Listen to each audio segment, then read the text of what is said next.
Sûrement, quelqu'un me dit que pourquoi l'homme à triple onction fait beaucoup de vidéos ce soir, cette nuit. Pourquoi? Parce que j'aime pas le sommeil. Et la nuit, je ne dors pas souvent. C'est la nuit que je travaille. Et le petit matin, je me repose avant de voir ce que j'aurai à faire dans la journée. Donc, je suis là debout au salon.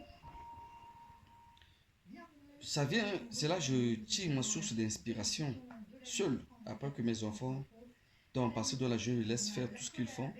Comme c'est la grande vacances, ils sont devant la télé, ils regardent la télé, ils mangent, ils jouent. Et quand ils dorment, c'est là que je me lève. Je m'assois au salon maintenant, je tire ma part d'inspiration pour, pour gérer mes triples onctions. Mais ça vient dans ma tête que il y a un prophète dans la Bible. Parce que je ne veux pas parler de la Bible ce soir, cette nuit. Il s'appelle Jérémie.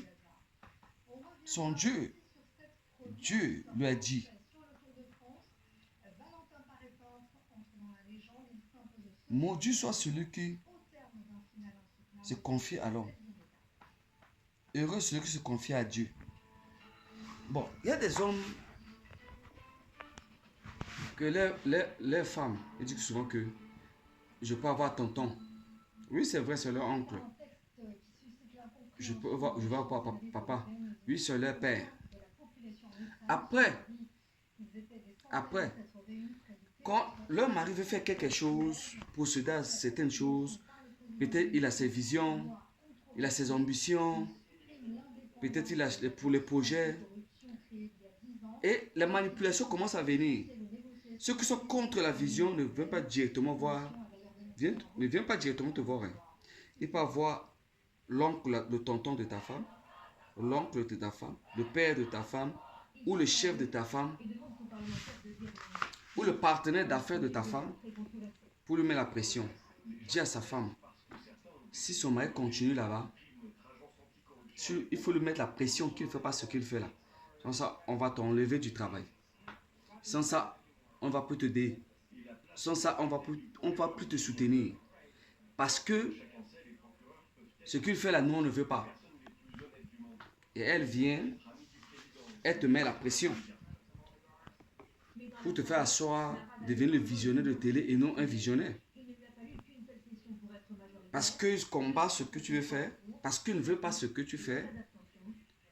Maintenant, on lui met la pression. Et elle veut maintenant te mettre la pression aussi.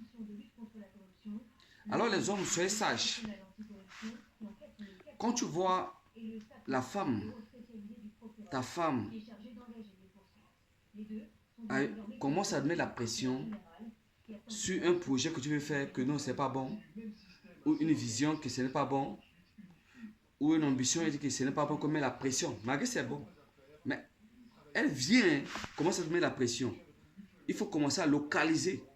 Si ça vient de son chef hiérarchique, son patron, ou ça vient de son oncle, ou ça vient de son père, ou ça vient de son entourage, ses partenaires des affaires, ses fournisseurs, pour dire que, attention, si son mari part loin, est-ce qu'elle va continuer à travailler avec nous? Est-ce qu'elle va continuer à être dirigée par nous? On va le bloquer. Utiliser la femme parce que pour son intérêt, elle vient de nuire, de mettre la pression, de dire de tout sur toi. Commencer, non, je ne veux pas ça, ça, moi, les relations ça s'arrête, les affaires ça s'arrête, moi je ne veux pas, je protège, moi je ne suis pas là pour ça. Ça c'est pas, on dit derrière un grand homme se cache une grande femme. Dans le moment de tempête, quand il y a le vent, il y a les épreuves, les attaques, c'est celle qui te pousse, vas-y. Je sais, je connais la capacité que Dieu a mis en toi. Tu es tenace, tu es un mental d'acier. Vas-y. Je sais que tu vas arriver, quels que soient les combats. C'est comme un chef d'État. Les gens commencent à mettre la pression. Dis-lui de démissionner. Dis-lui de l'abandonner. Non, il ne se présente plus. Et quand on passait par sa femme, ce qu'on a déjà, c'est suffit, non? Alors que l'homme a une mission. a un but à atteindre, une mission à accomplir, alors les gens passaient par sa femme pour venir mettre la pression. Vous voyez? Mais si c'est la femme qui dit non, tu as une mission, tu es venu sur la terre pour accomplir une mission, vas-y, je suis avec toi. Quel que soit le combat, quelles que soient les attaques, je suis ton premier soutien. Je suis la première personne qui est derrière toi. Tu vas aller loin, l'homme. Tu iras très loin. Tu vas relever les défis. Tu vas écrire un monument. Tu vas poser un monument dans ta génération. Parce que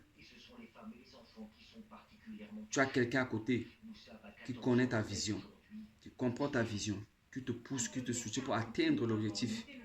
C'est très important.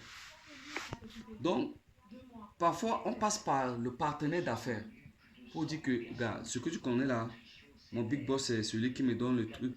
Si tu continues là-bas, moi, je ne te fournis pas. Et je vois que non, ce que le fournisseur donne, ce que tu gagnes, non, si je perds ça, mieux je perds la vision. Ce que tu n'as pas une vision là. Mieux tu perds ce que le fournisseur te donne et tu ne perds pas ta vision. Ça peut être ton patron même, ton propre boss. Il te dit que ce que tu fais là, moi je ne suis pas avec toi. Tu continues, je ne te donne pas le marché. Je coupe tout. Si c'est que la vision est importante, choisis la vision. Ok, ne me donne pas tes affaires. Ne me donne pas le marché, reste avec ton marché. J'ai une vision. Parce que les gens, l'ennemi passe par tout pour éteindre ta vision, pour enterrer ta vision. Mais ne laisse pas que ta vision soit enterrée par une condition de l'intérêt de quiconque. Si tu es un homme, tu as les oreilles pour entendre, tu attends. Si tu es un homme, tu as les yeux pour voir, il faut voir encore clair. Si tu es un homme, tu as la bouche, tu peux dire Amen, dis Amen.